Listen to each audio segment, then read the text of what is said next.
E aí, queridões, bom dia, boa tarde, boa noite.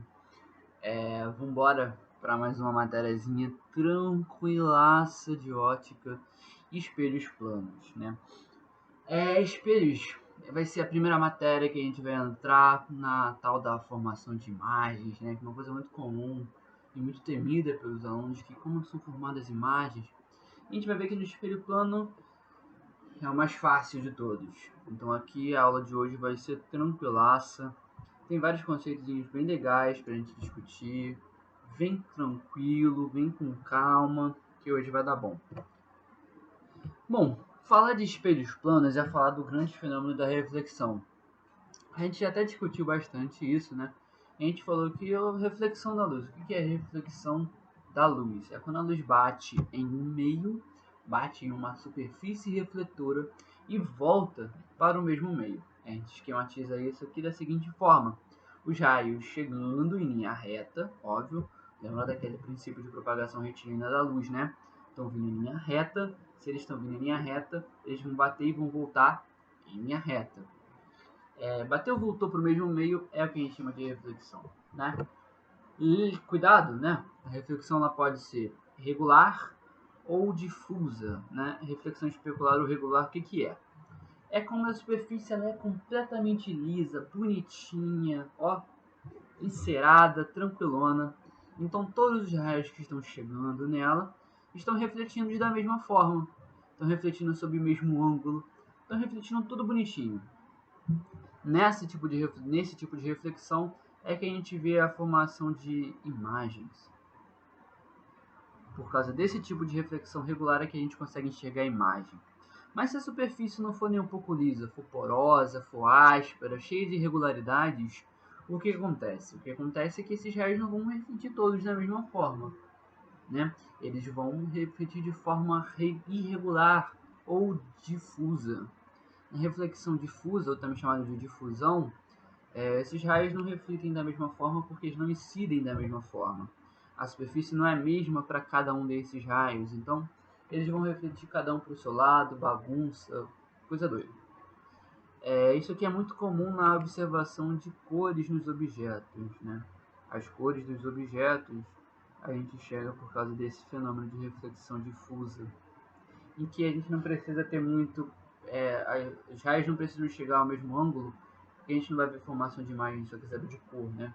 Chegar no mesmo ângulo é importante para a formação de imagem, a gente já vai entender por quê.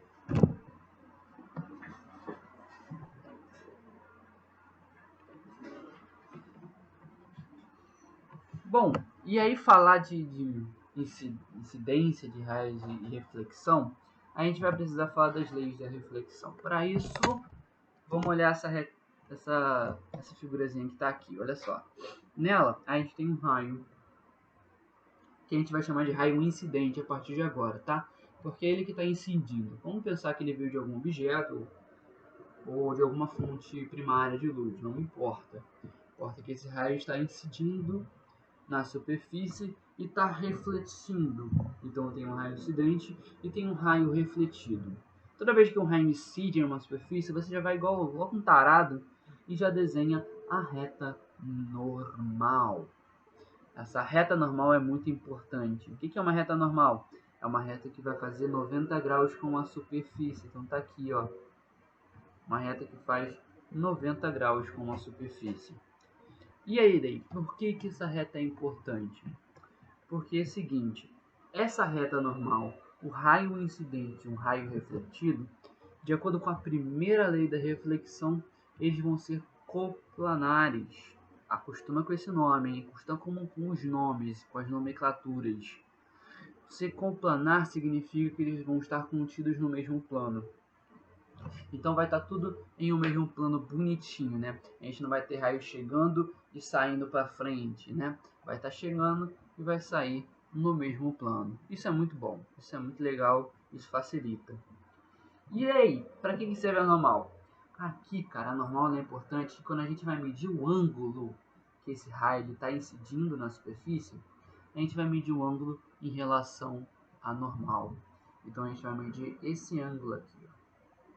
Toda vez que a gente mede ângulo, a gente mede em relação a alguma coisa. Vocês não têm que acostumar com isso, né? Quando a gente mede ângulo em relação ao que na reflexão? A gente mede ângulo em relação ao normal. Então a gente vai ter esse ângulozinho I aqui, ó, que é ângulo de incidência. Esse chapéuzinho significa ângulo. Significa que essa grandeza é uma medida de ângulo. Então o ângulo de incidência é o ângulo que esse raio está chegando em relação ao normal, e ele vai sair com um certo ângulo também.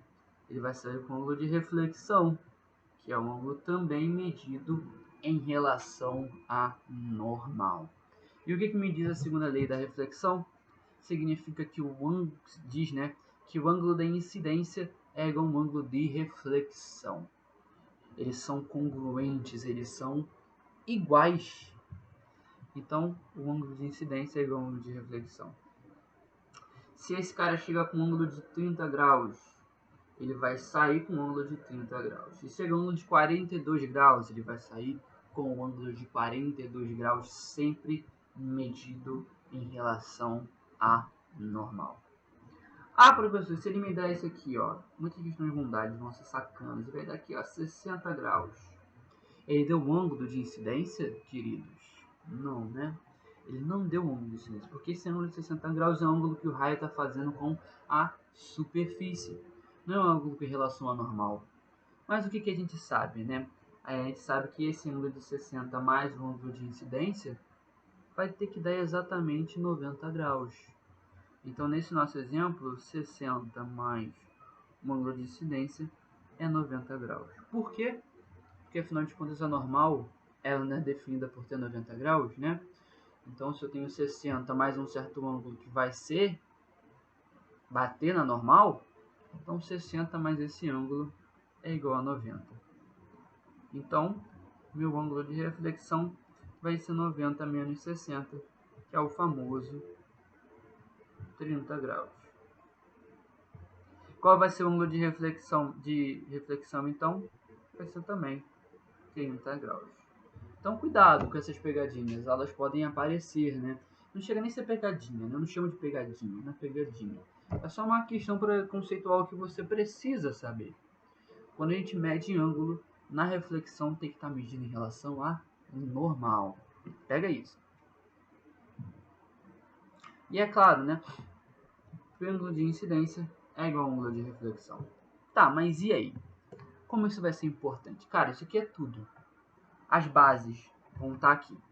Se o ângulo de incidência é igual ao ângulo de reflexão, tudo que a gente vai ver a partir de agora é consequência disso. Bom, e uma dessas consequências é a formação de imagem em um espelho plano. Espelho plano é um material nada mais é que ele é plano e é uma superfície refletora. Ela é polida, ela é bonitinha, de forma que permite a reflexão regular dos raios de luz. Então a gente vai ter uma formação de imagens aqui. Normalmente esses espelhos são representados dessa forma. É um traço que eu tenho três tracinhos, 4, 5, não importa. Mas eu vou ter uns tracinhos. Esses tracinhos representam a parte do espelho que não é refletora. É a parte de dentro do espelho. Já essa parte que está aqui fora, a parte que não tem os tracinhos, significa a parte lisa, que é a parte refletora. Então se a gente colocar um objeto, e aqui é um objeto bem específico, bem bonito, bem legal, que é o ponto objeto. Por que o ponto objeto? Porque eu estou desprezando todas as dimensões dele. Primeiro a gente vai fazer a coisa mais fácil, depois a gente complica. E esse ponto objeto, ele está na frente do espelho, né? Então significa que posso botar um observador aqui, e aí então o nosso observador, acostume-se com o meu observador, que é um olho, nada mais é do que um olho, afinal de contas os olhos observam. Eu poderia desenhar um olho um pouco melhor, né? Eu poderia, deixa eu tentar. Esse observador, ele vai tentar enxergar a imagem desse objeto. Aí você vai falar, Matheus, é óbvio que ele só ele olhar para o objeto, né? Se ele olhar, com certeza tem raio de luz saindo do objeto, chegando nele, ele vai ver o objeto. Tá, beleza, tá certo. Mas não é isso que é importante, eu quero saber a imagem que vai ser formada desse objeto aqui. Para eu saber a imagem desse formada desse objeto, ele precisa incidir na minha superfície refletora e refletir Mas ele vai refletir não de qualquer forma, não a moda caralho. Ele vai refletir de acordo com as leis de reflexão. Esse ângulo de incidência vai ser igual ao ângulo de reflexão. Se isso acontecer para esse raio, com certeza acontece para todos os raios. Afinal de contas, essa é uma superfície totalmente lisa, permite uma reflexão regular. Então, eu vou precisar de mais um raio, que vai refletir da mesma forma, seguindo a segunda lei da reflexão. O I é igual ao R. Se isso acontecer, vou ter uma formação de imagem nesse espelho. Como é que vai ser essa formação de imagem? Lembrando aqui, né, são raios de luz. São retas orientadas, então precisa da orientação, tá, gente? Então esse raio está batendo, esse é o raio incidente e esses dois são os raios refletidos. Para a gente conseguir ver como vai ser formada essa imagem, a gente precisa prolongar os raios refletidos. Esses raios refletidos vão se encontrar em uma certa posição e é nessa posição que eles se encontram que há a formação da minha imagem. Claro, se o meu objeto é um ponto, a imagem vai ser exatamente um ponto também. Esse ponto ele é formado pelo prolongamento dos raios, então ele é chamado de uma imagem virtual. Então toda imagem de um objeto real que é formada por prolongamento dos raios refletidos é chamada de imagem virtual. Então, real virtual. Que raios, Matheus? É uma imagem virtual? Meu Deus, eu não sei. Eu nunca entendi isso. Relaxa. A imagem virtual ela é uma imagem formada pelo prolongamento dos raios refletidos. Perceba que esses raios, os que foram refletidos, nunca vão se encontrar.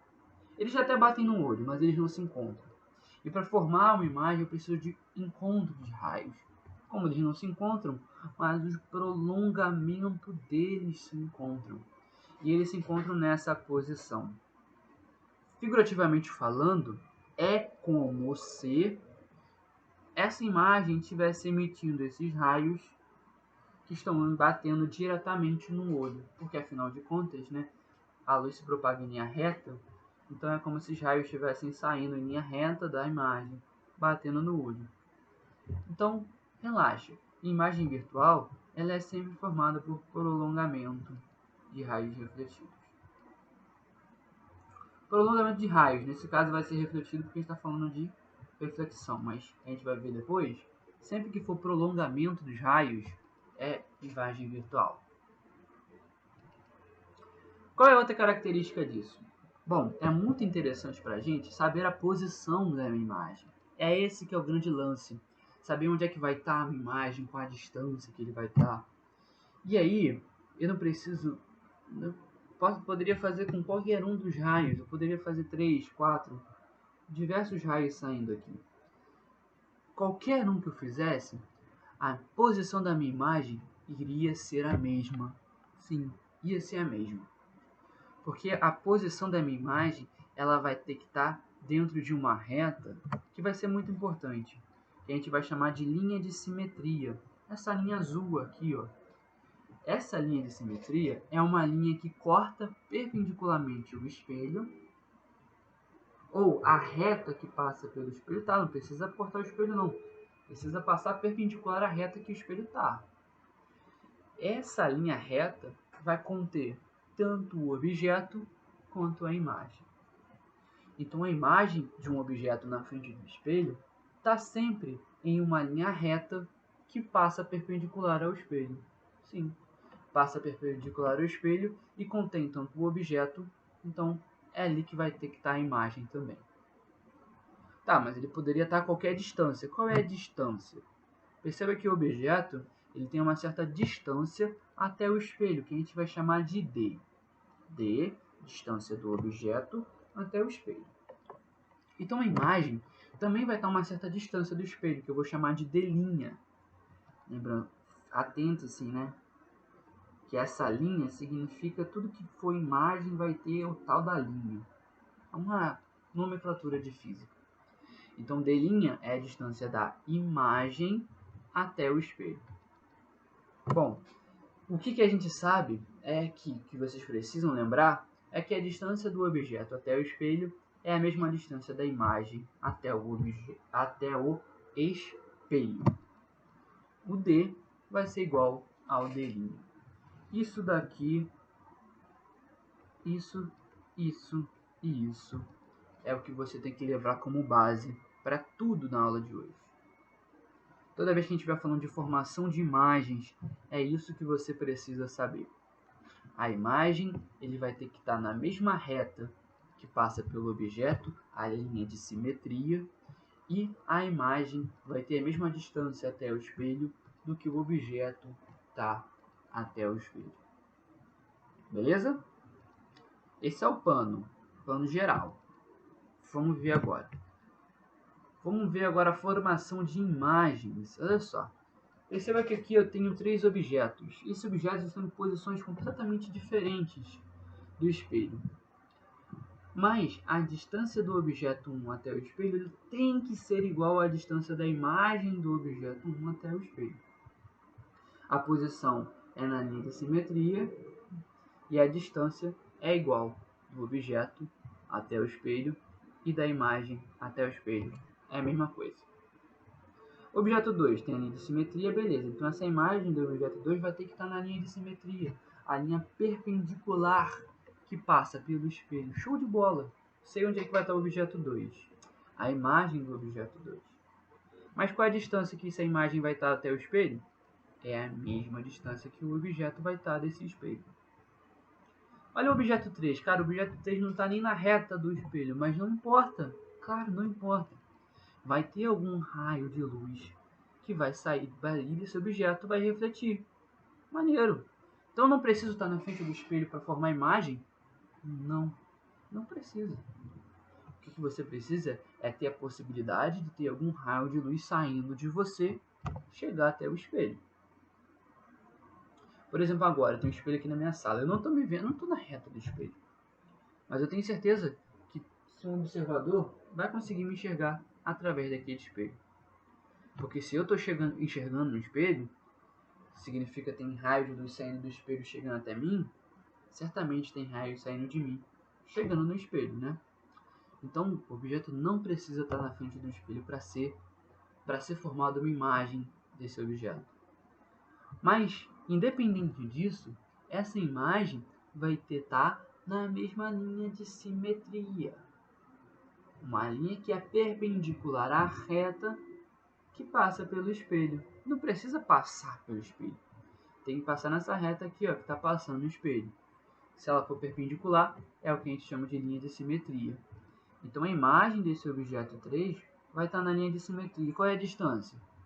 A distância que o objeto 3 está do espelho é igual à distância que a imagem 3 está do espelho.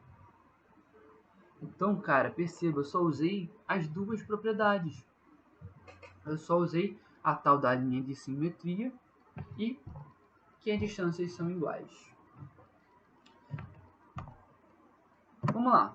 E se o espelho tiver de formas variadas? Se tiver inclinado, se tiver de cabeça baixa, se tiver... é a mesma coisa. Olha só esse objeto, esse boneco aqui, né? Esse boneco tem um quadrado vermelho na mão e um triângulo na outra. Esse quadrado vermelho está a uma certa distância. Então a imagem desse quadrado vermelho vai ter que estar na linha de simetria a uma mesma distância. O triângulo está a uma certa distância do espelho, mas a imagem do triângulo vai ter que estar na linha de simetria a mesma distância do espelho. Se eu fizer isso com todos os pontos, olha a pontinha da cabeça dele. Está a uma certa distância. A pontinha da cabeça da imagem vai ter que estar à mesma distância. Se eu for fazendo isso com todos os pontos, eu formo a minha imagem, a imagem de um corpo mais extenso. E perceba que a imagem vai estar dessa configuração por causa das duas primeiras propriedades, né? A distância do objeto é igual à distância da imagem e a tal da linha de simetria. Tudo isso você vai usar para ver a formação de imagem, independente de como o espelho está. Nessa segunda configuração aqui, o espelho está inclinado, parece meio doido, né? Mas isso não vai, ó. Olha o triângulo. Desenha a linha de simetria. É uma linha perpendicular ao espelho. A minha imagem no meu triângulo está sob a linha de simetria. A distância que o triângulo está do espelho é igual à distância que a imagem está do espelho. Ao quadrado, mesma coisa. Está na linha de simetria a imagem. E a distância que o quadrado está do espelho é igual à distância que a imagem está do espelho. Por isso que a imagem fica dessa forma. Por mais que o espelho esteja inclinado, a imagem vai estar de acordo com essas duas propriedades. Não importa como o espelho está. Você vai sempre usar essas duas propriedadezinhas aqui. E aí, tem algumas características que são realmente impressionantes. As dimensões desse objeto, ou seja, a altura desse objeto, vou até mudar de cor, é muito vermelho, vou botar uma cor preta aqui. A altura desse objeto vai ser igual à altura da imagem. E o comprimento desse objeto vai ser igual ao comprimento da imagem. As dimensões não se alteram em um espelho plano.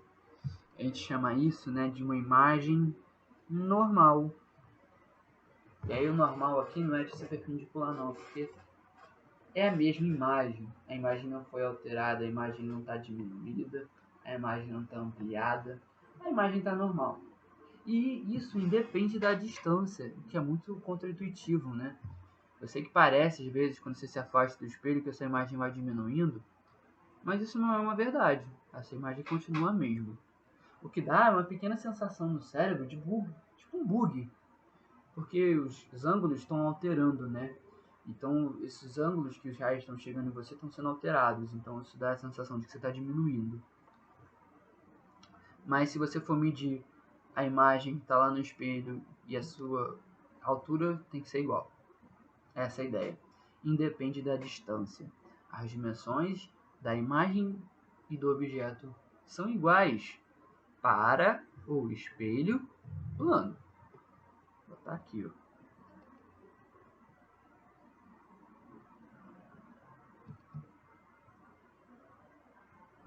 Pra vocês não acharem que isso é a regra.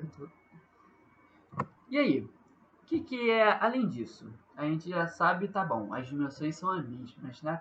Mas tem uma característica que é muito particular do espelho plano, que é a forma espelhada que os objetos aparecem nesse espelho. Vocês conhecem isso, né?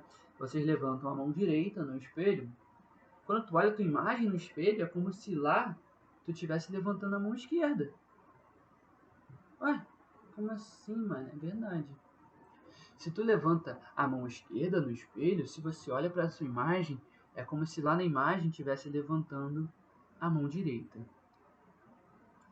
Por que isso? Porque ela é espelhada. Vou botar entre aspas aqui porque tem um nome científico para isso. Bom, e a explicação para isso é exatamente a mesma dessas duas propriedades aqui. Olha só, essa linha, esse L aqui, por exemplo, eu vou botar marcado os pontos. Tem um ponto 1, tem um ponto 2. Percebe que esse ponto 1 seria o topo do L, né? Esse topo do L está uma linha... Está uma distância x do espelho. Então a imagem que vai ser formada desse ponto 1 vai ter que estar a mesma distância x do espelho. Então é aqui que forma a ponta do L. Olha aí o ponto 2. O ponto 2 está uma distância y do espelho. Então a imagem do ponto 2 vai ter que estar a uma distância y do espelho. Essa parte que está mais perto do espelho vai ser formada mais perto do espelho. Essa parte que está mais longe do espelho vai ser formada mais longe do espelho. De forma que, se eu fizer isso com todos esses pontinhos, eu configuro, eu vejo uma imagem espelhada. O nome certo para isso é enantiomorfizada. Um objeto extenso e a sua imagem, formada por um espelho plano, são consideradas enantiomorfas. Desculpa. O que significa enantiomorfo? O lado direito de uma imagem, o lado direito de um objeto é o lado esquerdo da imagem. O lado esquerdo de um objeto é o lado direito da imagem. Ele espelha. Cuidado, muita gente pode falar de inverter, né? Inverter não é um bom termo, porque inverter a gente vai usar para orientação. Aqui, costumo usar a palavra espelhada, não invertida. Porque invertida é quando está de cabeça para baixo. Você não vê o L de cabeça para baixo aqui, né? Você vê o L espelhado.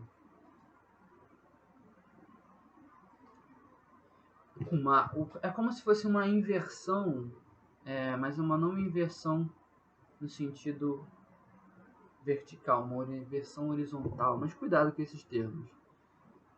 O termo certo é enantiomorfa. E, cara, isso é muito comum quando você vai ver coisas escritas no espelho. Por exemplo, aqui, ó, nosso querido UTI móvel. Engraçado, isso aqui era muito comum um tempo atrás, né? À frente da ambulância, quando você olhava direto para a ambulância, você não via a palavra UTI móvel. Você via essa coisa esquisita aqui, né? Levon Itu. Por que isso é feito assim? Porque isso serve para quando a ambulância estiver no trânsito. Ela liga a sirene e aí todos os carros que estão na frente dela vão ter que dar passagem. Para dar passagem, o cara precisa olhar e ver que é uma UTI móvel.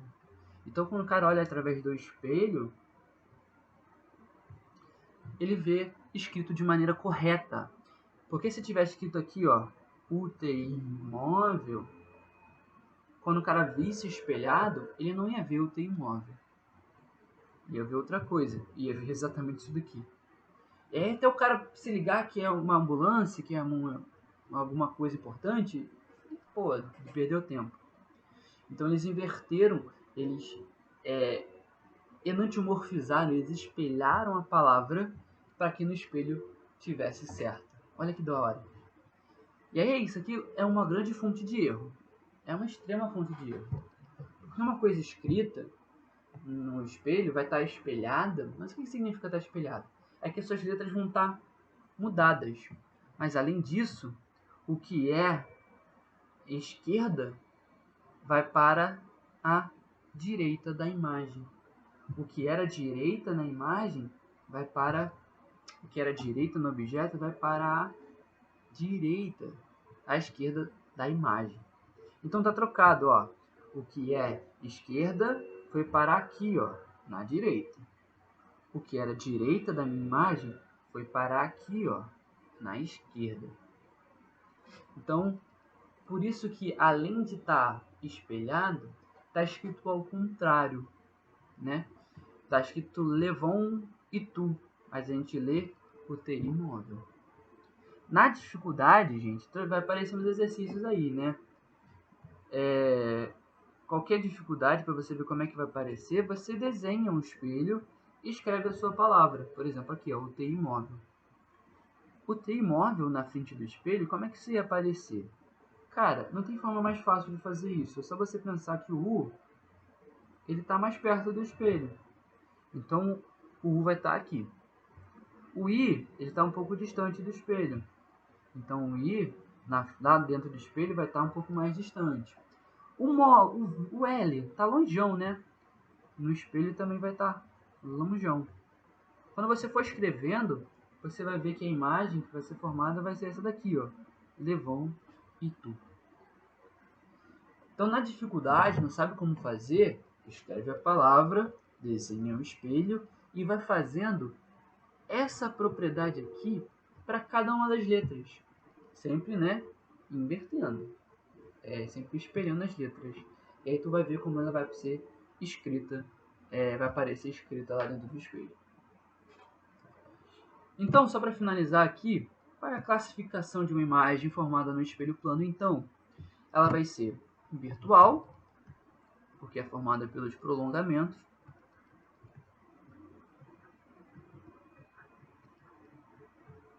ela vai ser normal. O que significa ser normal?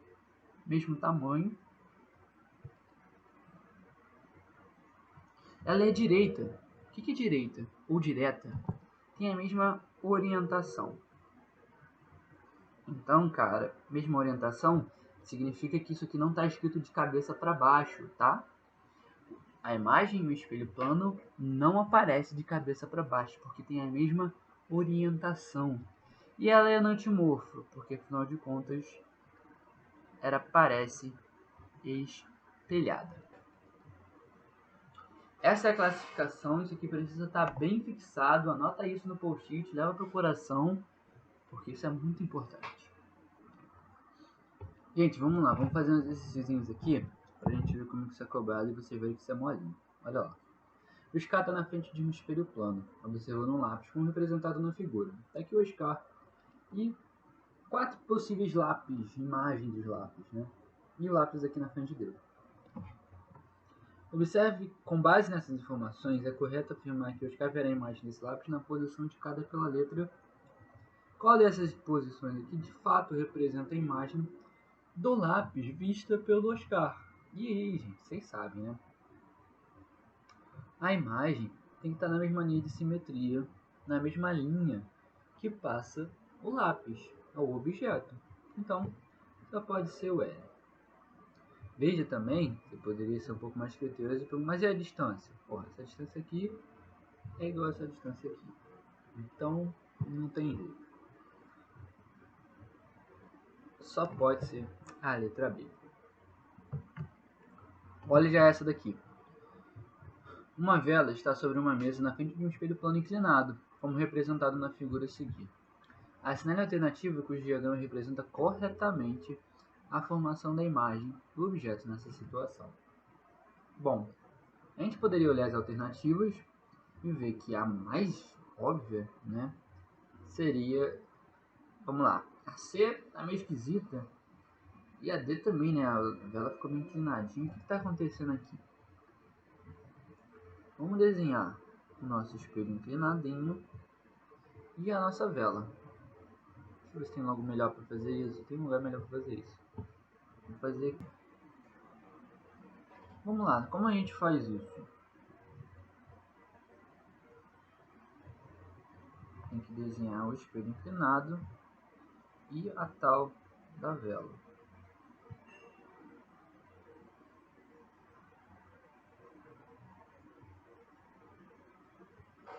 Veja que eu representei a vela por uma chama, que está representada aqui pela setinha, e a base, né? Essa é uma forma da gente visualizar a orientação, que é o que o objeto tem que ter. Olha só, cara, uma forma fácil de a gente ver isso é ver que, por exemplo, essa vela teria que ter uma imagem que esteja compreendida pela linha simétrica, estando à mesma distância do objeto, a imagem também tem que ter. Então essa vela está uma certa, a chama está a uma certa distância do espelho. Então a imagem da chama tem que estar à mesma distância do espelho. Então estaria mais ou menos aqui a chama. E a base? A base é a mesma ideia, né? Temos que desenhar uma reta perpendicular e ela está a uma certa distância do espelho. Então a base também está a uma certa distância do espelho. Quando a gente completa essa figura, a gente vê que a imagem tem que estar assim, deitadinha mesmo. Por quê? Porque aí está de acordo com as regras da reflexão. A imagem tem que estar na linha simétrica e a mesma distância. Então só pode ser a letra B, sem caô. Perceba que, por exemplo, nessa daqui, a distância da chama é diferente da distância da chama da vela. A imagem da chama é diferente da distância da vela, da chama da vela. Aqui também, né? Essa distância aqui seria diferente daqui, então isso não faz sentido.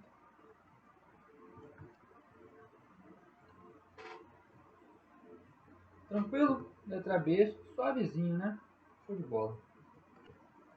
Vamos lá, essa daqui é boa. Através do espelho plano retrovisor, o motorista vê um caminhão que viaja atrás de seu carro. Observando certa inscrição pintada no para-choque do caminhão, o motorista vê a seguinte imagem. Olha só, ele está vendo isso aqui através do espelho. Pode-se concluir que a inscrição pintada no para-choque é... Então ele quer saber o que realmente está escrito. Lembra lá da UTI quando a gente veio? Quando a gente viu? A forma mais fácil de fazer isso daqui foi o que eu disse, né? Desenha o espelho. E como esse daqui é a imagem que ele está vendo, esse daqui está no lado não espelhado do espelho. A lado de onde tem os espelhinhos, né? E aí, como é que a gente vai ver como isso está escrito? Bom, vamos letra por letra. Vamos letra por letra. O A. O A está mais perto do espelho. Então, assim, a figura, a imagem, o objeto também tem que estar com o A mais perto do espelho. O I. O I está um pouco mais distante. Mas tanto o A quanto o I são simétricos, né? Então, quando a gente espelha esses dois, é a mesma coisa. O A virado e o A desvirado é a mesma ideia. O R não. O R ele está um pouco mais distante, então a imagem do R está um pouco mais distante. Então o R também tem que estar um pouco mais distante. Vamos lá. O R ele tem que estar virado, ele tem que estar espelhado. Como é que a gente desenha um R espelhado? Dessa forma aqui. Tem que inverter. Essa base reta tem que estar ao contrário, né? Então tem que estar desse lado daqui. O que era direita vira esquerda. O que era esquerda vira direita. Mesma coisa com esse outro R aqui. O O também é simétrico, então não faz muita diferença. Mas o S não é. O S, o que era direita, vai vir para cá, para a esquerda. Então, assim que tem que ser escrito para que, através do para-choque, nós consigamos enxergar o sorria bonitinho. Sorria. Sorria, como lá. A letra A não pode ser, né? A letra A ele só espelhou, ele não inverteu. Olha o erro. Isso aqui é muito comum de acontecer. Mas isso aqui está errado. Aqui dá de cabeça para baixo. Muito errado. Muito errado. Aqui está normal, como se nada acontecesse, né, no espelho. Então, só pode ser a letra E. Airos. Quando a gente vai ver um objeto no espelho, a gente, além de ler as letras espelhadas, a gente vê de cabeça, a gente vê ao contrário, né? Cuidado com isso. Isso é muito comum de cair. E aí tem uma questão que eu gosto muito, que é uma questão muito tradicional, uma questão um pouco mais difícil, mas que no fundo, ela é profundamente bonita. Vamos lá. Um rapaz usando chapéu tem uma altura H e encontra-se diante de um espelho plano preso na parede vertical. A distância entre o espelho e os olhos do rapaz e o chão... A distância entre os olhos do rapaz e o chão mede x. Qual é o tamanho mínimo do espelho e em que posição este deve ficar para permitir ao rapaz enxergar a imagem? Isso aqui está faltando alguma coisa, né? Em que posição é na parede?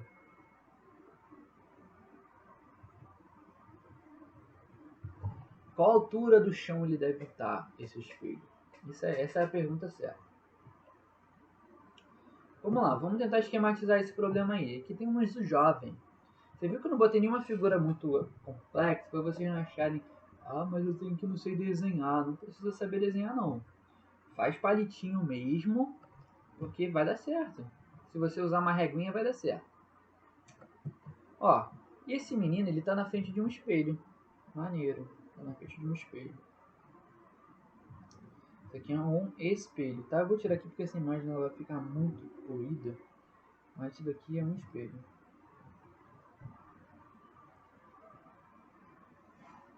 Aí o que tem que acontecer, gente? Qual é o objetivo?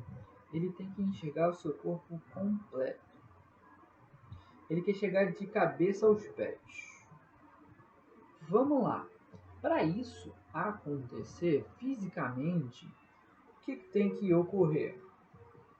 Para isso acontecer fisicamente, um raio, tá, ele foi dado aqui, né? Desculpa, eu esqueci.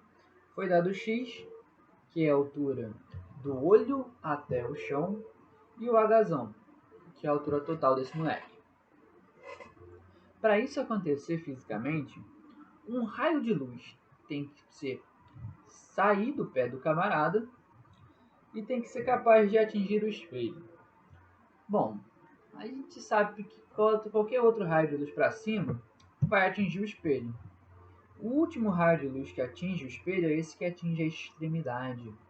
Então, isso é muito importante, porque a gente quer saber lances limites, qual é o limite, né, de um espelho. Lembra lá na sombra a gente também pegava o espelho pelas extremidades. Então, para ele se enxergar, o mínimo que ele tem que acontecer é um raio conseguir bater aqui na extremidade do espelho e ser refletida no olho dele. Esse é o mínimo que tem que acontecer para que ele consiga enxergar o pezinho dele. E para ele enxergar a cabeça dele? Para enxergar a cabeça dele é a mesma coisa. Tem que ser capaz de um raio sair da cabeça dele, conseguir refletir na extremidade de cima do espelho, que é muito mais fácil ele atingir a extremidade de baixo, né? O de cima que é difícil, e voltar sendo refletida no olho dele. Então, fisicamente, é isso daqui. Para ele se enxergar completamente, um raio de luz tem que sair do pé, bater no espelho e voltar para o olho dele. E para ele enxergar o topo da cabeça, um raio de luz tem que sair da cabeça, bater no espelho, refletir no olho dele. Bom, a gente pode fazer os prolongamentos dos raios refletidos e a gente vê que a imagem que vai ser formada seria essa daqui. Tá assimétrico porque o nosso boneco é de boneco de palitinho, né? Então se eu virar ele vai dar a mesma coisa. Mas teria espelhado essa imagem aqui. Bom, e aí? E que ele vai enxergar dessa configuração, né? Ele vai enxergar a imagem dele com a mesma altura que ele tem. Afinal de contas, o espelho plano ele não altera a extensão, a dimensão do objeto. E tá, mas como que eu vou descobrir, por exemplo, o que ele quer, né? Ele quer a altura mínima, o tamanho mínimo do espelho. Primeira coisa que a gente pode ver é que o tamanho mínimo do espelho seria esse Hzão, aqui, esse Hzinho aqui, né? Ó. Essa é a altura Hzinho que a gente quer descobrir. Vocês já podem estar observados isso? Podem ter observado, talvez não. Mas a formação de um triângulo aqui, ó. O triângulo A, B, C. Esse triângulo ABC, onde esse lado aqui é exatamente a altura da imagem, ele é semelhante ao triângulo AED. Então, caras, se os dois triângulos são semelhantes, porque eles são semelhantes, né? Porque eles compartilham esse ângulo aqui, velho. Então todos os outros ângulos vão ser iguais, eles são semelhantes. A, D, E é semelhante ao triângulo ABC. Isso significa dizer que a base do triângulo AED, que é o Hzinho, está para a altura do triângulo, está para a base do triângulo ABC, que é Hzão. Da mesma forma que a altura do triângulo AED está para a altura do triângulo ABC. Mas qual é a altura? Olha só, cara. Esse camarada ele está a uma certa distância do espelho, que é D. E a imagem, então, vai ter que estar na mesma distância do espelho, que é D. Então, qual é a altura do triângulo ADE? Vale D. Qual é a altura do triângulo ABC? Vale D mais D, ou seja, 2D. Quando eu corto D com D, eu chego então que meu Hzinho tem que ser H dividido por 2. o tamanho do meu espelho tem que valer metade da minha altura, para que eu consiga me observar completamente. Olha que legal, olha que bonito. Então, sei lá, se eu tivesse 1,60 m, 1,60 m, o espelho teria que ter 80 centímetros para que eu conseguisse me enxergar completamente. Sempre metade. Então você vê que para se enxergar você tem que usar aqueles espelhos grandões, né? Espelho grandão, grandão. Aí você consegue, certeza. Mas se tu pega um espelho pequenininho, você nunca vai conseguir se ver completamente. Nunca. Independente. E olha que legal. Isso independe da distância que o rapaz está do espelho. Não importa, porque eu cortei. Então não importa a distância. A distância que o objeto está do espelho não influencia em ver ele completamente. O que vale é só exclusivamente a altura. Para eu conseguir me ver completamente só depende da altura, do tamanho do espelho, que tem que valer metade da minha altura. Pô, isso aqui é muito bravo. Isso é muito maneiro. E outro resultado que a gente pode chegar, né, é em que posição na parede esse espelho deve ficar. Perceba que esse objeto, deixa eu apagar aqui, né, ele está a uma certa altura, que eu vou chamar de altura Y.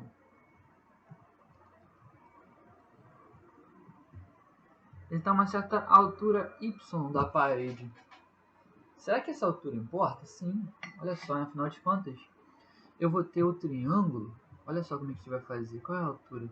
A gente tem que enxergar aqui triângulos que envolvam a minha variável y. Eu percebo que eu tenho esse triângulozinho aqui, né? O CDF,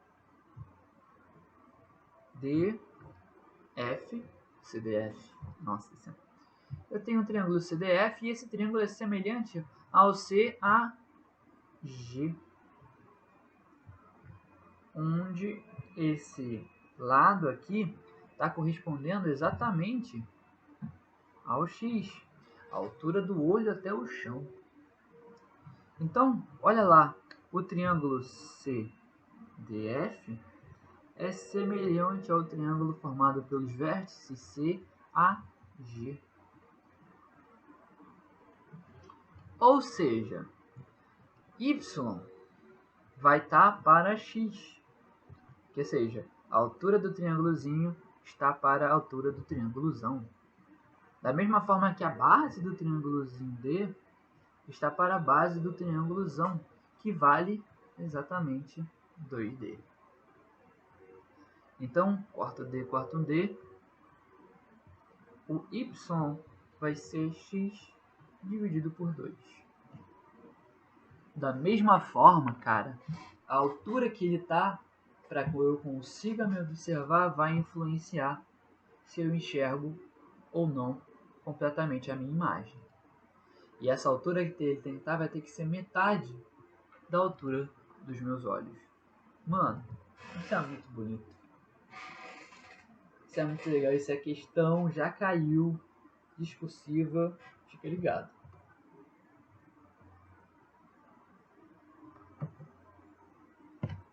Bom, vamos falar de uma coisa mais tranquila agora, que é o campo visual. O que é a ideia, né? A ideia é que se eu tenho um objeto na frente de um espelho, a imagem dele vai ser formada. Vai ter algum raio de luz saindo desse objeto, batendo no espelho, refletindo, vai formar uma imagem.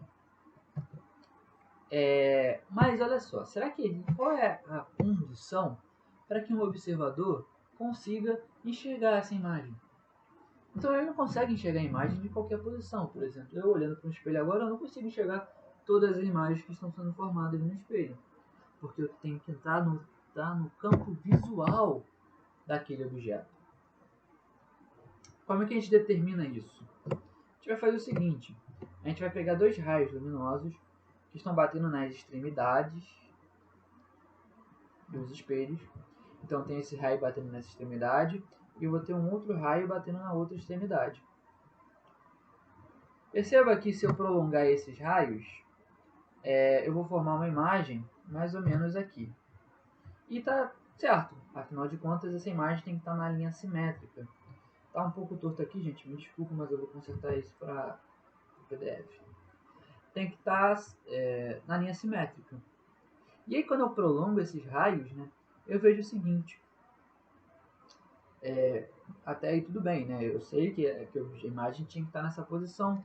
Afinal de contas, essa distância vai ter que ser igual a essa distância aqui, né? As duas propriedades mais importantes para ver a formação de imagens. Mas em qual posição eu posso colocar o meu olho para que ele enxergue? Veja que o máximo que eu consigo colocar meu olho para que enxergue raios refletidos no espelho advindos do meu objeto é essa região aqui, ó, rachurada.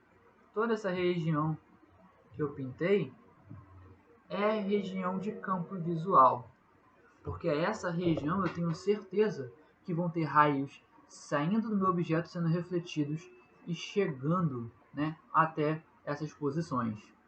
Então toda essa gama de possibilidades eu posso ter observadores. Eu posso ter um observador aqui, eu posso ter um outro observador aqui.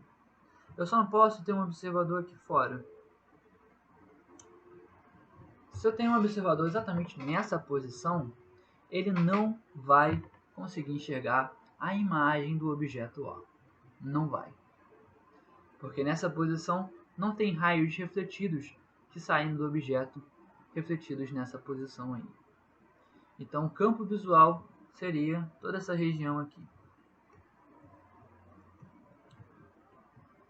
Esse seria o campo visual.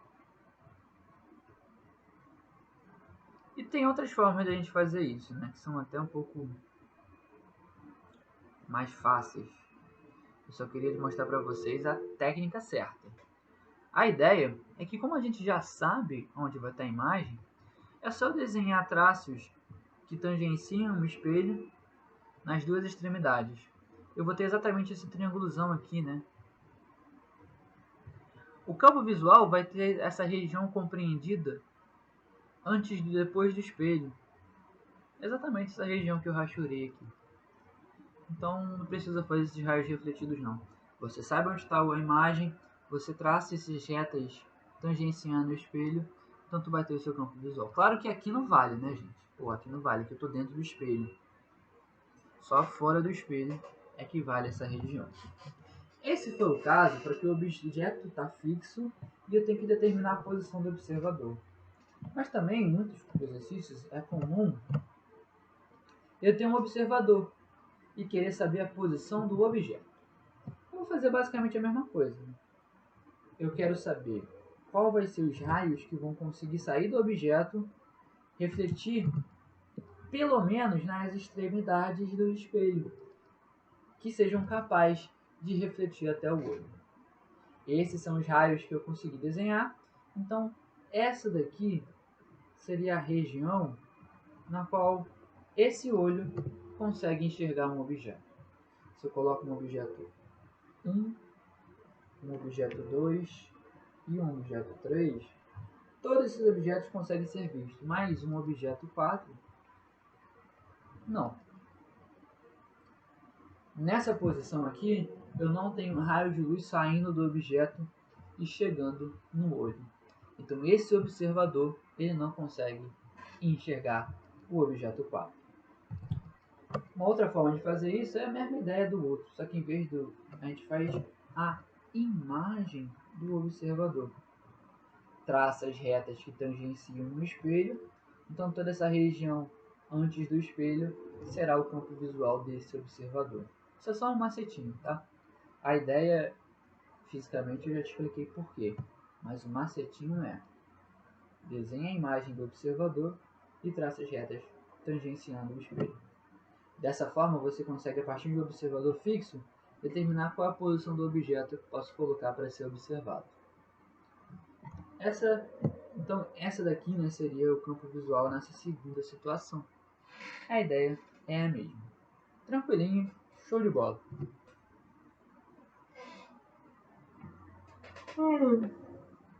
Nada.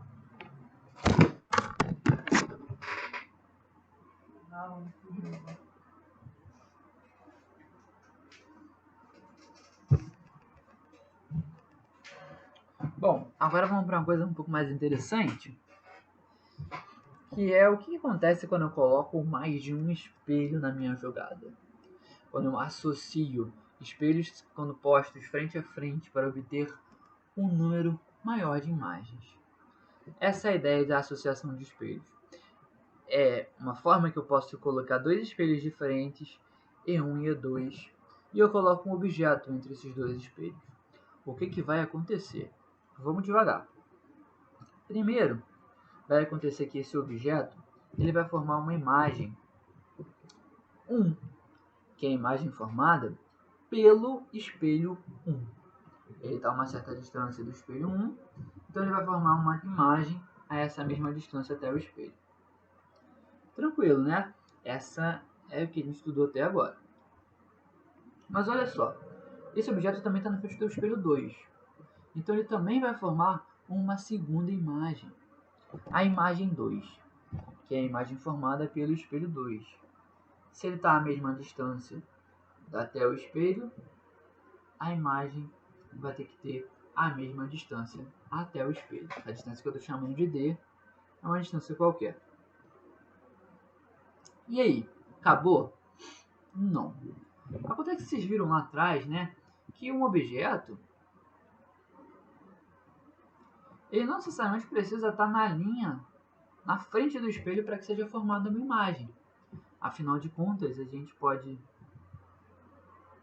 né, extrapolar esse espelho e a gente vê que essa imagem aqui, esse objeto, pode formar uma imagem que vai estar a uma mesma distância até essa extrapolação do espelho, até essa linha que passa pelo espelho. Então a ideia é que esse objeto 2 aqui, ele vai servir de objeto para o espelho 1.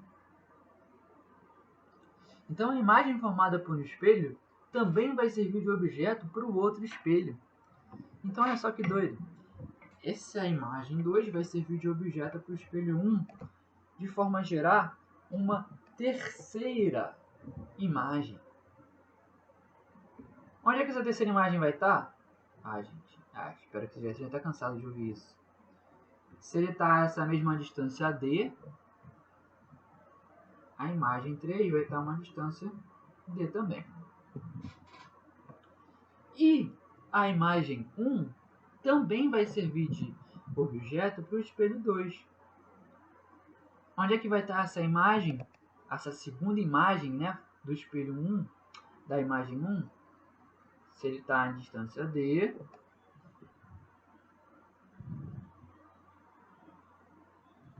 a imagem vai estar exatamente aqui onde está a imagem 3. Então tem uma imagem 3 e uma imagem 4 aqui, ó, sobrepostas. Então é a mesma imagem.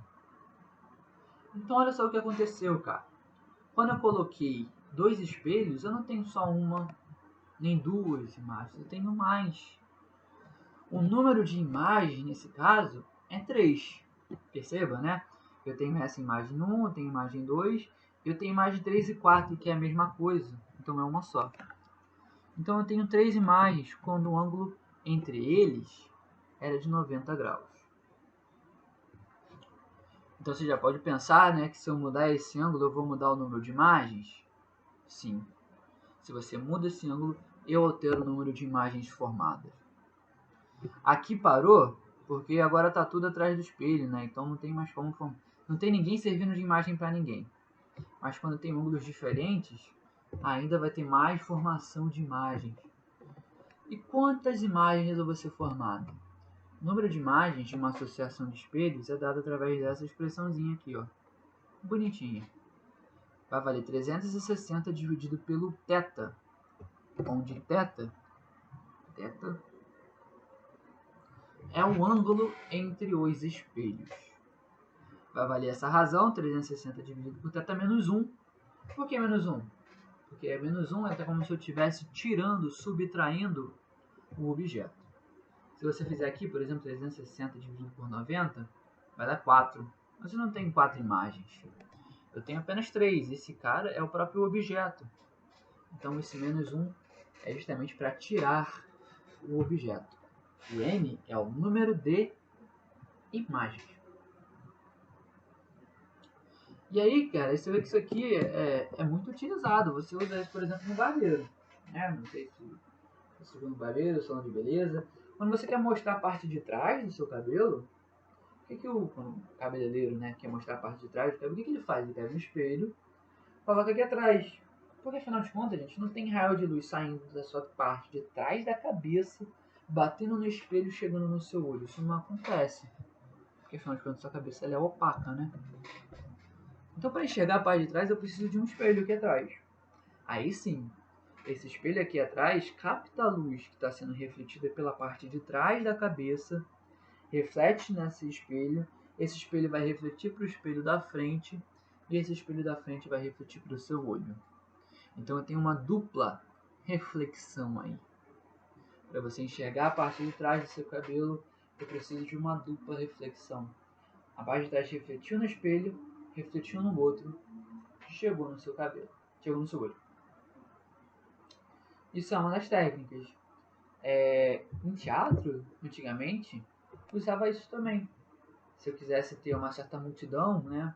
Eu tinha, sei lá, 4 atores, 5, quisesse ter 15, 10, eu utilizava utilizava-se, né? Associação de espelhos no meio do palco. Porque aí o observador, né, a galera que tá vendo a peça, não ia ver só os atores, ia ver a imagem dos atores. Então ia dar uma sensação de que eu tenho mais gente do que tem. E eu tá espelhando, transformando mais imagens do que de verdade tem. Isso é utilizado hoje em dia no computador de uma maneira muito fácil, é só apertar um botãozinho lá no programa.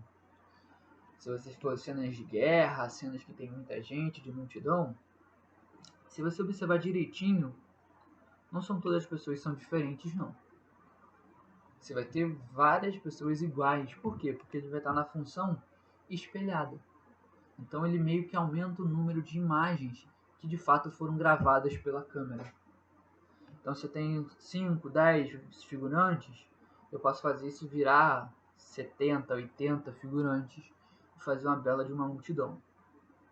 Game of Thrones, Walking Dead, todas essas séries usam isso. Não tem esse tanto de figurante não. Você usa a função de espelhar, né? Isso é muito legal. E a gente pode até pensar no caso limite aqui, né? Quando θ for 0 graus. O que é θ igual a 0? Elas estão paralelas. O que acontece quando coloco os espelhos paralelos? Você vai ver, não uma, nem duas, nem 3 imagens. Você vai ter um número infinito de imagens. Uma vai estar sempre servindo de imagem para outra. De objeto para outra. Uma imagem servindo de objeto para outra. Isso vai formar infinitas imagens. Isso é muito doido. Quem nunca viu, né, uma cena ou já foi numa casa de espelhos, você entra na casa e você não vê 1, 2, 3, você vê 300, 200 milhões de Mateus, de 200 milhões de você. Isso é muito doido. Tudo isso apenas associando espelhos. Não sei se vocês sabem, mas caleidoscópio, sabe? Aquele caleidoscópio, você coloca isso e você vê várias imagens muito doidas. Elas são formadas porque não tem um nem dois, eu tenho 3 espelhos ali dentro. Isso com 2 já dá pra fazer uma brincadeira boa, imagina com 3, né? Enfim. Aqui tem uma certa limitação que vale a pena comentar, né? Só para não deixar passar.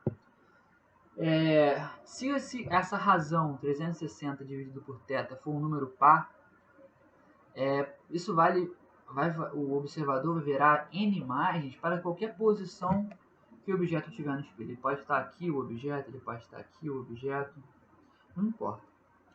Mas se essa razão for ímpar, o observador vai ver n imagens apenas quando o objeto está na mesma distância do espelho 1 quanto o espelho 2, que é exatamente esse exemplo que eu dei.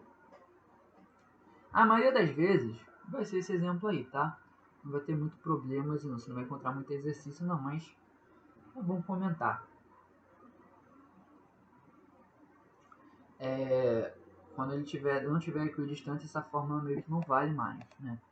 Então não tem como fazer isso, mas se tiver equidistante, você pode usar essa formulazinha para descobrir o número de imagens de uma associação de espelhos, sempre dependendo apenas, cara, do ângulo. Isso é muito doido. E o que acontece quando o objeto for extenso? Bom, quando o objeto for extenso tem uns detalhes a mais. Lembra? Viu lá, né? Que a gente está trabalhando com um objeto pontual. O objeto pontual é meio sem graça, porque afinal de contas você não tem o fenômeno do espelhamento, né? Acontece que, se eu tenho um objeto extenso, aí eu tenho umas complicações. Qual é a ideia? É que essa mão, quando ela for refletida pelo espelho 1, ela vai ser espelhada, ela vai ser antimorfizada. Se ela é espelhada, a imagem, essa imagem que eu vou botar aqui, eu vou só numerar, a imagem da mão 1 vai ser espelhada, hein? E a imagem da mão 2 também vai ser espelhada. Se aqui a gente está vendo o cara como se estivesse usando a mão direita, né? Essa daqui é a mão direita de uma pessoa. Aqui, essa imagem é como se a gente estivesse vendo a mão esquerda da pessoa. Aqui também. Eu sei que fica um pouco de ver porque ele está de cabeça para baixo, mas aqui eu também estou vendo a mão esquerda. Então, essas duas imagens são espelhadas. Mas, como a gente viu, nessa configuração aqui, né, quando o θ vale 90 graus, eu tenho três imagens. A terceira imagem, ela não vai vir espelhada. Perceba que se eu olho essa imagem, é como se eu estivesse olhando a mão direita. Tá de cabeça para baixo? Tá de cabeça para baixo por causa desse espelho aqui. Mas ainda ela é idêntica ao objeto. Ela não é enantiomorfizada. Qual é a ideia? A ideia é que se a imagem ela é formada por um número par de reflexões, ela será igual ao objeto, que é no caso a imagem 3, por exemplo. Olha só a imagem 3. Ela não veio da reflexão da imagem 1. Se ela é reflexão de uma reflexão, ela veio de um número par de reflexões. Então ela é igual ao objeto. Já a imagem 1 e 2, ela é formada por um número ímpar de reflexões. Portanto, ela é enantiomorfa. Olha só, a imagem 1 é uma reflexão só, a imagem 2 é uma reflexão só. Por isso elas estão espelhadas. E aí, cara, isso é muito legal, porque a gente pode determinar, a partir disso, que, independente do número de imagens que eu tenho, eu consigo descobrir quantas são enantiomorfas e quantas não são. Por exemplo, se eu tiver um n igual a 4, ou seja, 4 imagens. Quando eu tenho 4 imagens, eu vou ter certeza que duas delas serão enantiomorfas e duas serão direitinhas. Serão iguais, né? Vou botar aqui iguais. Por quê? Porque essa eu vou ter, quando tiver 4 imagens, eu vou ter essas duas imagens, que são as primeiras reflexões. Eu vou ter essa terceira imagem, que é a segunda reflexão. E eu vou ter uma quarta imagem, que também está na segunda reflexão. Então, duas enantiomorfas, duas iguais. Para n igual a 5, eu vou ter duas enantiomorfas, que são essas primeiras. Eu vou ter duas iguais. E aí vai sobrar mais uma, que vai ser espelhada, enantiomorfa. Então, com isso, é sempre de 2 em 2, né? 2 enantiomorfos, 2 iguais. 2 enantiomorfos, 2 iguais. Por quê? Aqui são números ímpares de reflexões. Aqui é o número par de reflexão. Números ímpares de reflexões. Número par, número ímpar, ímpar. Então, com isso a gente consegue descobrir. Independente do número de imagens que eu tenha, claro, quando já são extensos, quais serão as enantiomorfas e quais não são. Isso é um fenômeno muito doido. Muito maneiro. Vamos falar de coisas interessantes agora, gente. Vamos pensar. Agora a gente tá chegando ao fim. Agora, os nossos espelhos, os nossos objetos, eles vão se mover na frente do espelho. Então, o primeiro caso é quando o espelho está parado e aí eu tenho um objeto. A gente sabe, né, que essa imagem desse objeto vai estar à mesma distância do espelho do que ele está do espelho. Ela vai estar na linha dessa simetria, tá aí, nada de novo. Mas esse objeto vai se mover, vai ganhar uma certa velocidade. E velocidade, vezes um certo intervalo de tempo, provoca um certo deslocamento. Então, o espelho exatamente na mesma posição, esse objeto vai se deslocar a uma certa distância x. O que vai acontecer com a imagem? Cara, se ele está nessa nova posição, nessa nova deslocado, a imagem vai estar exatamente nessa nova mesma posição.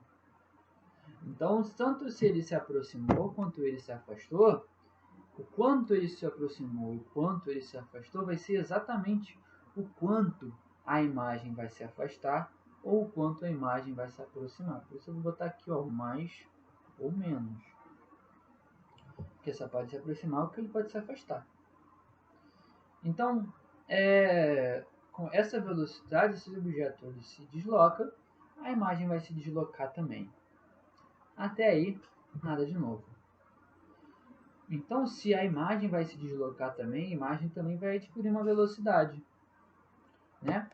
E aí, a gente, assumindo que o deslocamento do objeto é igual ao deslocamento da imagem, que vale exatamente o que a gente chama de x, tanto para mais quanto para menos,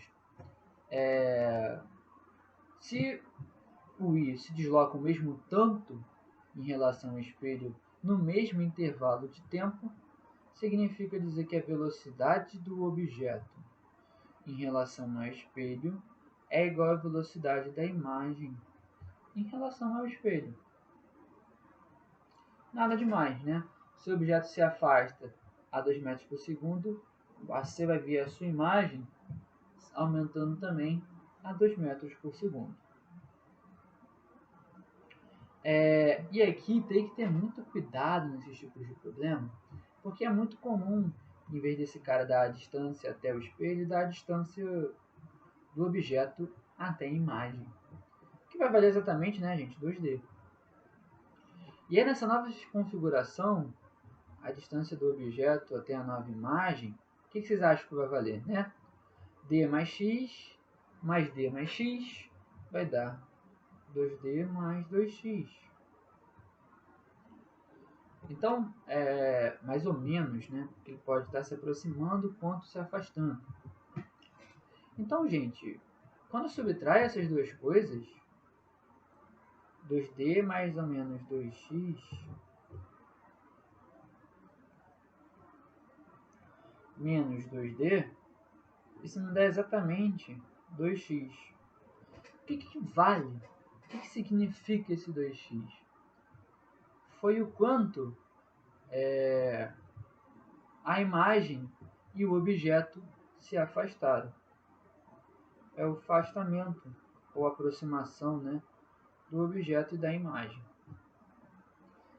Claro, se um objeto, vamos supor que ele se afaste, né? Se ele se afasta 4 centímetros, a imagem também vai se afastar 4 centímetros do espelho. Então, quanto eles se afastaram do outro? 8 centímetros. 4 para a imagem, mais 4 para o objeto, eles se afastaram 8 centímetros. Essa é a ideia aqui. Não precisa ficar assustado com isso não, porque se você sempre partir do princípio de que a distância da imagem é igual à distância do objeto, você vai resolver. A partir disso, você consegue desenvolver para chegar no resultado que ele quer. Mas sempre tem que ter essa ideia de que é intuitiva sobre alguma geometria, né? E aí, olha só que legal também. A velocidade do objeto é igual à velocidade da imagem em relação ao espelho, que está parado. Mas eu também posso pensar na velocidade relativa entre o objeto e a imagem. E aí vocês têm que lembrar daquele conceito de velocidade relativa, aquele conceito bom, Lembra lá, né? Quando dois móveis estão se movendo na mesma direção, no mesmo sentido, a velocidade relativa entre eles é a diferença. Quando eles estão se movendo em sentidos opostos, a velocidade relativa entre eles é a soma. E eu acho que não é muito difícil lembrar isso, porque quando você está na estrada, você está numa via, você vê um carro vindo na outra via, você vê ele vindo super, hiper, mega rápido. Às vezes ele não está tão rápido assim, mas a velocidade relativa dele em relação a tu, que também está se movendo, vai ser a soma da velocidade dele com a sua. Então, nesse caso, a velocidade relativa do objeto em relação à imagem é duas vezes a velocidade deles. É o v mais o v. Então, se um objeto se desloca 2 metros por segundo em relação ao espelho, a velocidade que esse cara vai ver a imagem se afastando dele vai ser de 4 vezes 4 metros por segundo, né? Vai ser de 2 vezes 2 metros por segundo, 4 metros por segundo é a velocidade com que um cara vai observar a sua imagem se afastando. Então esse conceito de velocidade relativa é muito importante aqui. Muito. E o segundo caso, que é até um pouco mais interessante, é quando eu tenho um objeto e um espelho, vai ser formada uma imagem desse objeto, e aí agora eu vou colocar o espelho para se mover. Claro, a distância do objeto até o espelho é igual à distância da imagem até o espelho, até em nada de novo. Claro, sempre estando sob a mesma linha de simetria, tranquilaço. Só que agora esse espelho vai ganhar uma velocidade. Então ele vai se deslocar. Ele vai se deslocar, afinal de contas, né? A velocidade vezes um tempo provoca um deslocamento.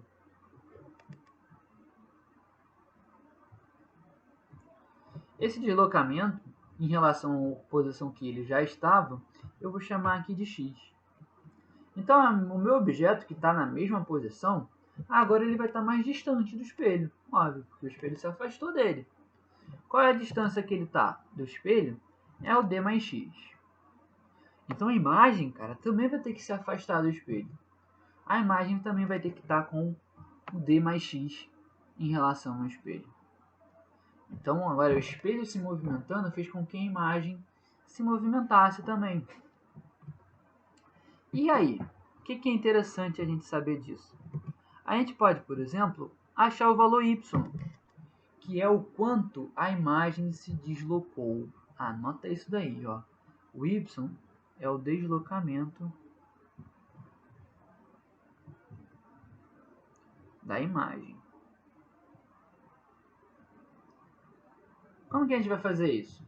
Bom, é só eu subtrair essa distância da linha azul aqui de cima, que vale 2D, pela distância da linha azul na situação aqui de baixo, que vale 2D mais 2x.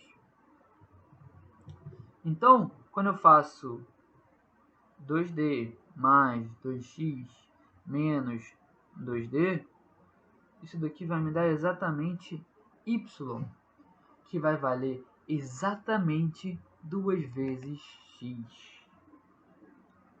Ou seja, interpretando esse resultado fisicamente, o que isso significa? Olha lá o que essa expressão está dizendo, ó, que o deslocamento da minha imagem ela é igual a 2 vezes o deslocamento do espelho. Então, se o meu espelho se desloca 2 metros, a minha imagem vai se deslocar 4 metros. Percebeu? Isso é muito legal, isso é muito importante, já caiu bastante nos vestibulares também. Bom, e se a gente está pensando aqui, né, de deslocamento, se o tempo, afinal de contas, o tempo é o mesmo, né? O tempo em que esse espelho se desloca é o mesmo tempo que a imagem está se deslocando. Então eu posso pensar também em velocidades. Deslocamento sobre o tempo, né? Velocidade. Então, se o tempo é o mesmo, isso significa dizer que a velocidade, vamos lá, né?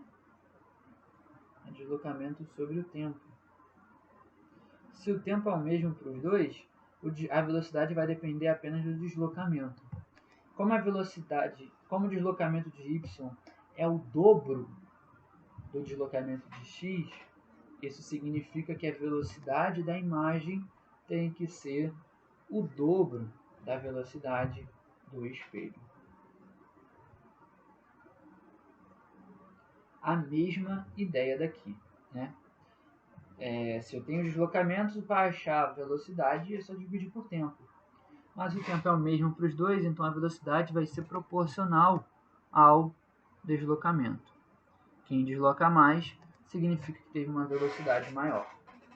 Essa é a ideia, é isso que eu estou transformando aqui, ó, em uma equaçãozinha. Isso aqui é uma informação muito útil para fazer exercício, vai por mim. Bora lá, vamos fazer uns exercises aqui, ó. Foi para 4?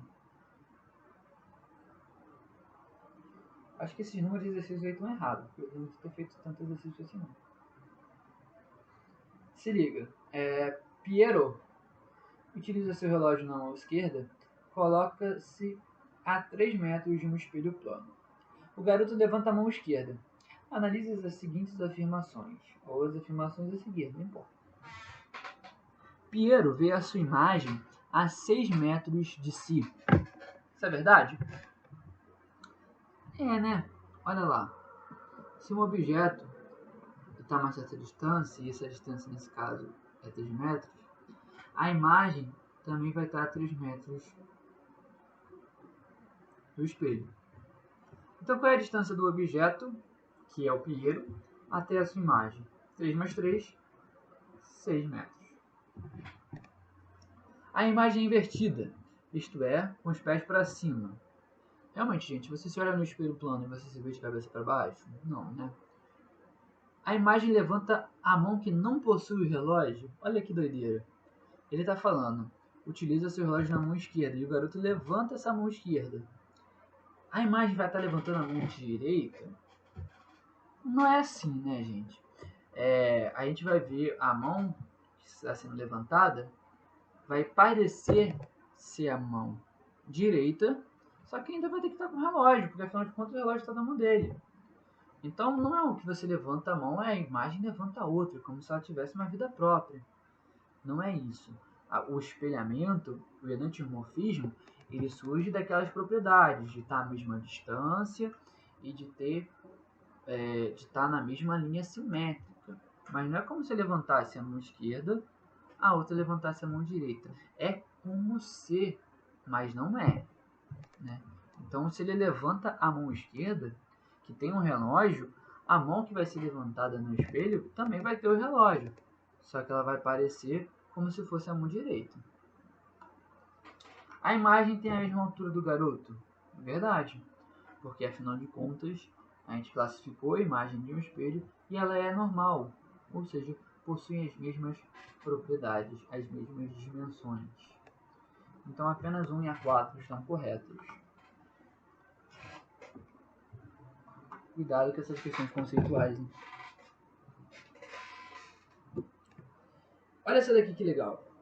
Com 3 bailarinas colocadas entre 2 espelhos planos fixos, um diretor de cinema consegue uma cena onde são vistas no máximo 24 bailarinas. O ângulo entre os espelhos vale quanto? Olha que legal. Finaliza não. Faz inverno. Paga. Eu tenho 2 espelhos. O espelho 1 e o espelho 2. E aí eu tenho 3 bailarinas aqui dentro dessa brincadeira. Essas 3 bailarinas vão formar, olha só o que ele diz, né? Conseguem ser vistas no máximo 24 bailarinas. Então eu te pergunto, quantas imagens estão sendo formadas nessa configuração? Cara, o número de imagens tem que ser igual ao número de bailarinas, vistas, que é 24, menos a total de bailarinas que tem, né? Ele só tinha 3 bailarinas. Então o número de imagens vai ser igual a 21. Mas olha só que doideira. O que a gente pode fazer aqui, né? Você já poderia pensar logo em usar aquela formulazinha. Número de imagens é 360 dividido por alfa menos 1. Só que aqui esse menos 1 era para tirar, beleza, era para tirar um objeto. Mas aqui eu tenho 3. Então eu posso colocar só 3 aqui? Pronto, acabou? Não, gente. O que a gente pode fazer é dividir esse número de imagens pelo número de bailarinas. Quando eu faço isso, eu tenho que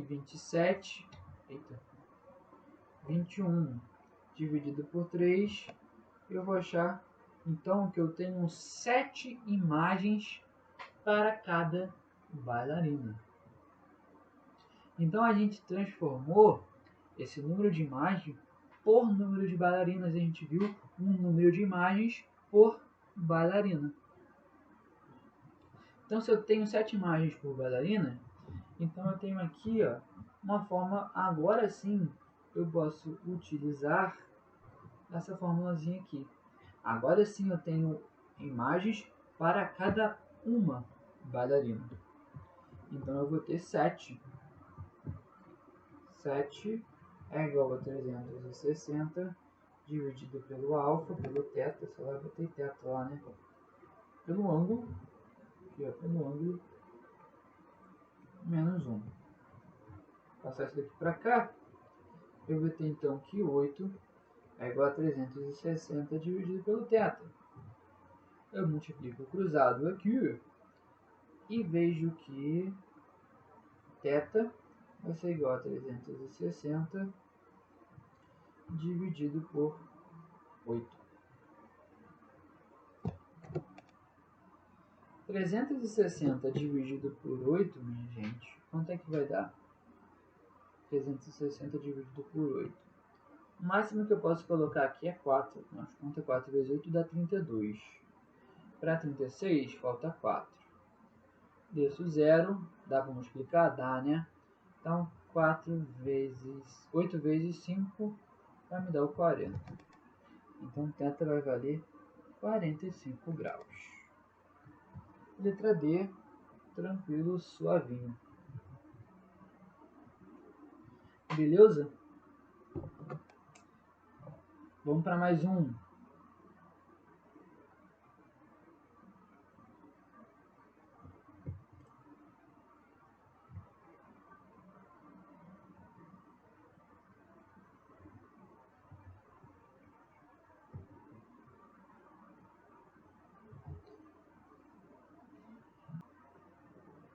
Vamos lá, vamos ver esse exercício aqui agora, olha só.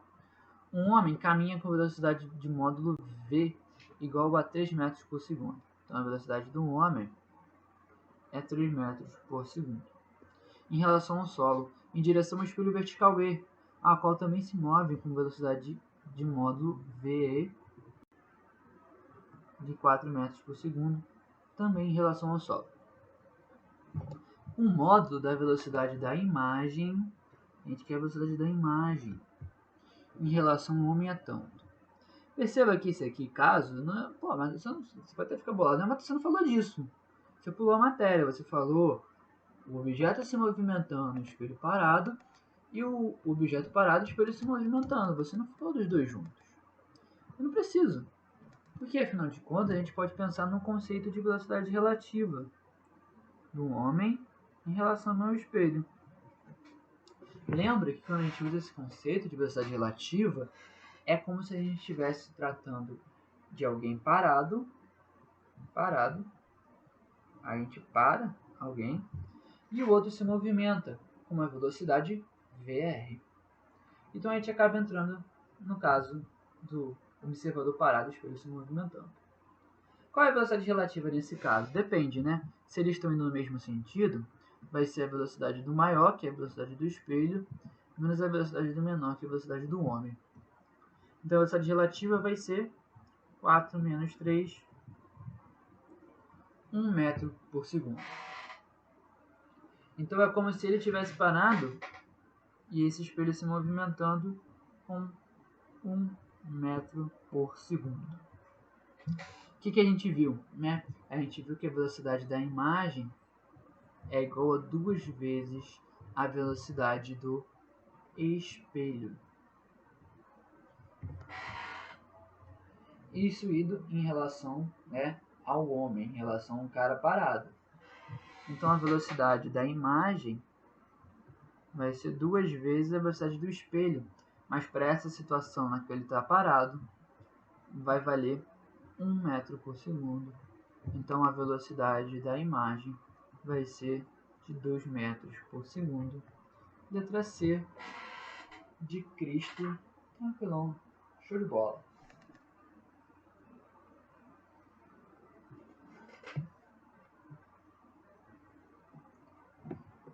Lembrando que isso daqui é a velocidade do espelho relativa ao observador, ao homem. Por isso que a gente usa 1 metro por segundo, porque é essa velocidade que o homem está vendo o espelho se movimentar, e não 4 por segundo.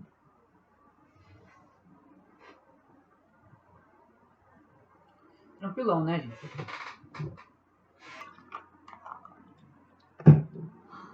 E aí, gente, agora para finalizar a aula de hoje, vamos ver esse fenômeno aqui que é o que eu acho um pouco mais complicado. Eu sei que vocês não gostam porque envolve ângulos, né?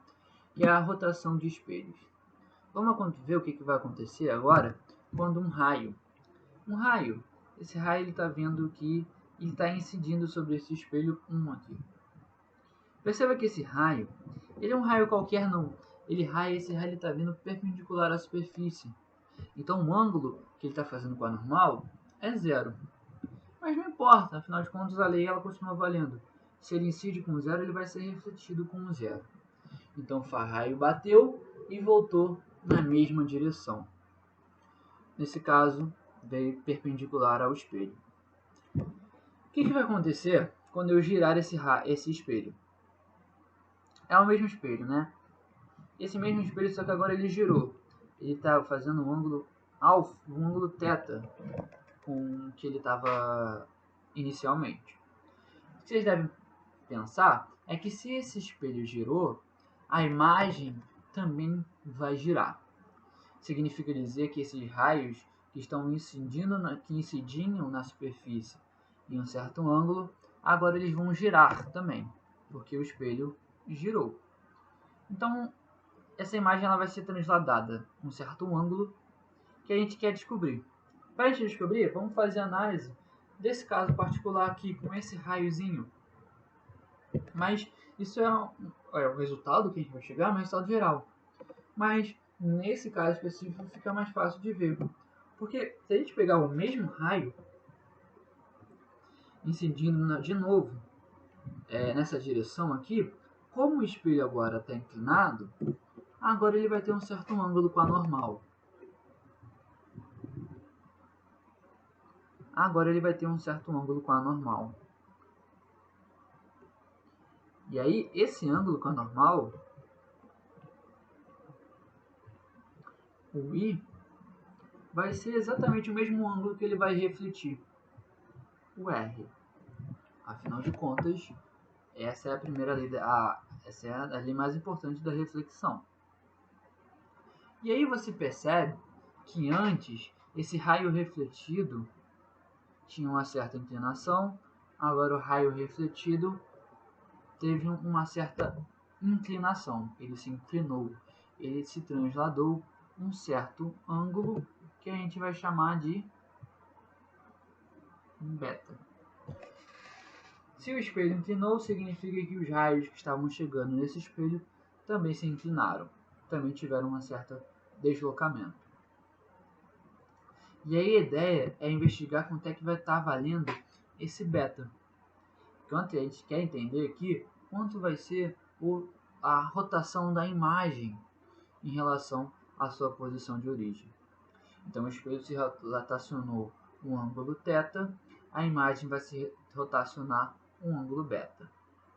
A gente consegue ver diretamente aqui dessa imagem que o beta vai valer o I chapéu mais R chapéu. Ou seja, um ângulo de incidência mais um ângulo de reflexão. Só que pela lei da reflexão, esses dois caras são iguais. Então, esse ângulo beta vai valer 2 vezes um ângulo de incidência. Olha aí, que fácil. A ideia aqui agora vai ser como a gente pode achar um ângulo de incidência em relação ao ângulo θ que a gente inclinou o espelho. Essa é a investigação que a gente vai fazer. Para a gente fazer essa investigação, a gente vai ter que olhar esse triângulozinho aqui, ó. Esse triângulo A, B, C. Por quê? Esse ângulo aqui vale θ, a gente já sabe. Mas esse ângulo aqui, a gente pode conhecer ele. Ele vai valer 90 menos I chapéu. 90 menos um ângulo de incidência. Ué, Matheus, mas por que ele vai valer isso? Lembra aqui, né? Esse ângulo de incidência é com relação à normal. Ou seja, esse cara aqui tudo vale 90 graus. Então significa que 90 menos I mais I tem que dar 90 graus, né? Então esse ângulozinho aqui vai valer 90 menos I. Só que esse cara, ele estava chegando perpendicularmente. Então esse ângulo aqui, ó, com relação ao espelho, também vale 90. E aí? Daí eu tiro o seguinte, olha só. Daí eu tiro que esse ângulo aqui, 90 menos I, mais o θ, mais 90, tem que dar quanto? Se eu somar θ mais 90 menos I, mais 90, isso vai ter que dar o 180. Porque a soma dos ângulos de um triângulo é igual a 180 graus. Esse o cara soma com esse, que se eu passar para o outro lado vai subtrair com 180, vai dar zero. Ou seja, o θ vai ser exatamente o valor do ângulo de incidência. Então, se eu desloco um ângulo θ de um espelho, o ângulo de incidência novo vai valer exatamente esse valor θ que eu inclinei. Então, meu beta vai ser, na verdade, 2 vezes θ. O que eu quero dizer com isso? Que quando um espelho plano ele gira um ângulo de θ graus, a imagem vai gerar um ângulo beta que é 2 vezes o θ, 2 vezes essa inclinação do espelho. Claro, em relação à sua posição inicial. E aí a gente pode fazer o mesmo esquema, né? Se isso está, né, acontecendo no mesmo intervalo de tempo, o tempo é igual para cada um, a gente também pode assumir que a velocidade angular da minha imagem vai ser 2 vezes a velocidade angular do meu espelho. Lembrando, né, que esse ômega é a variação do ângulo pelo tempo. Se o tempo é o mesmo, quem tiver mais variação de ângulo vai ter maior velocidade angular. E é o que a gente está dizendo aqui, né? Maior variação de ângulo é o dobro, né? Então a velocidade da imagem, a velocidade angular da imagem vai ser o dobro. Então a velocidade angular da imagem é o dobro da velocidade angular do espelho. São dois resultados importantíssimos para se trabalhar rotações de espelhos. Olha que coisa. Vamos lá fazer um exercício que isso daqui é muito importante, mané. Observe a figura. Nessa figura, dois espelhos estão expostos de um modo a formar um ângulo de 30 graus entre eles. Um raio luminoso incide sobre um dos espelhos, formando um ângulo de 70 graus com a sua superfície.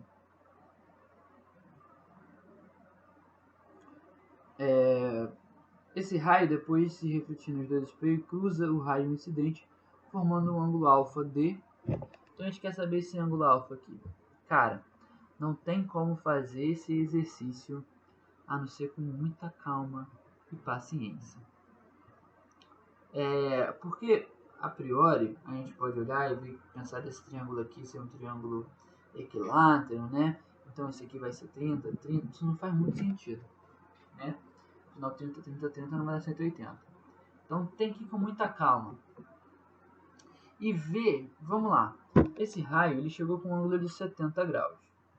Só que ele chegou com um ângulo de 70 graus em relação à superfície. Então qual é o ângulo que ele faz com a normal, gente? 70 é em relação à superfície, com a normal ele vai ter que fazer 20. Ele vai fazer 20 graus com relação à normal. Para que, afinal de contas, a normal tem que ter 90, né? 70 mais 20 vai dar 90 graus. Então o ângulo de incidência desse raio não é 70 graus. Esse é 20. Então o ângulo de reflexão também vai ser 20 graus. Beleza, olha só. A gente já tem que 20 mais 20 é 40. É esse ângulo total aqui dentro desse triângulozinho. Vou botar o nome para ele. A, B, C. Já tem um dos lados. Aí agora, lembrando que a gente precisa achar o alfa, né? Mas se a gente acha esse camarada aqui, ele é oposto pelo vértice, a gente acha o alfa. Mas para achar ele, a gente precisa desse. 40 mais ele, mais esse ângulo alfa, tem que dar 180. Pô, mas eu preciso achar esse cara aqui. Como é que eu acho? Eu venho para cá. Ó. Esse ângulozinho que eu vou chamar de x, ele mais os 40 graus mais os 70 graus, 40 de 20 mais 20, né? Isso tem que dar 180. Porque isso é uma superfície reta e o ângulo dessa superfície toda tem que dar 180 graus. Então de cara a gente já sabe que x vai ter que valer 180 menos 70 mais 40 vai dar 110. 180 menos 110 vai dar 70 graus. Então esse cara x aqui, que a gente acabou de calcular, vale 70 graus. Então esse outro cara aqui é fácil, né? 70 mais 30 mais esse cara y tem que dar 180. Então quanto é que vai valer y? 180 menos 100. Y está valendo 100 graus. Opa, 180 menos 100 está valendo 80 graus. Aí que tá. 80 mais 70 mais 30 de fato vai dar os 180 graus que tem que ter.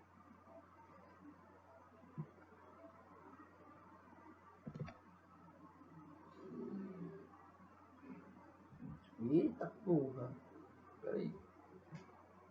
80.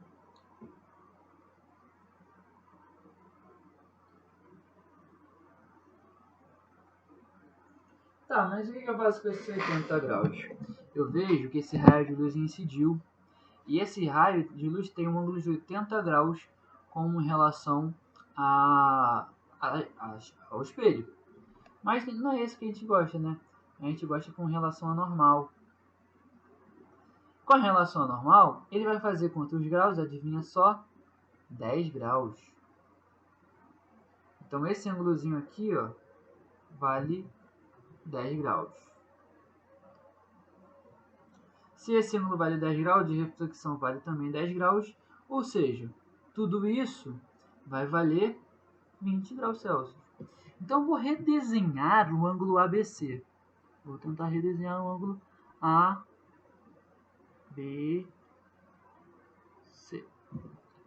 O ângulo ABC é exatamente esse triângulo aqui, né? Onde aqui está valendo 20 mais 20, 40. Aqui está valendo 10 mais 10, 20.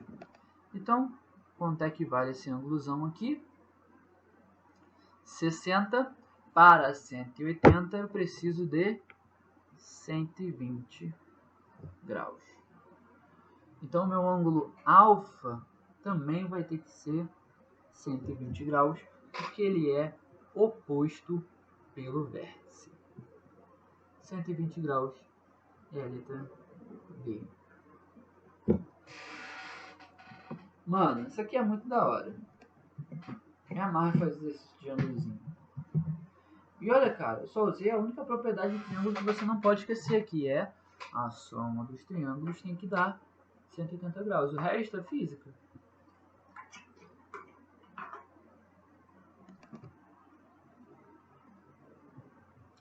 Tranquilão? Vou deixar esse exercício aqui como exercício desafio para vocês. Veja que ele não é muito difícil não, tá? Tenta fazer, o primeiro exercício que eu vou corrigir vai ser na aula, daqui a pouco vai ser ele. Mas ele precisa de régua. Esse aí precisa de régua mesmo. Então é isso, gente.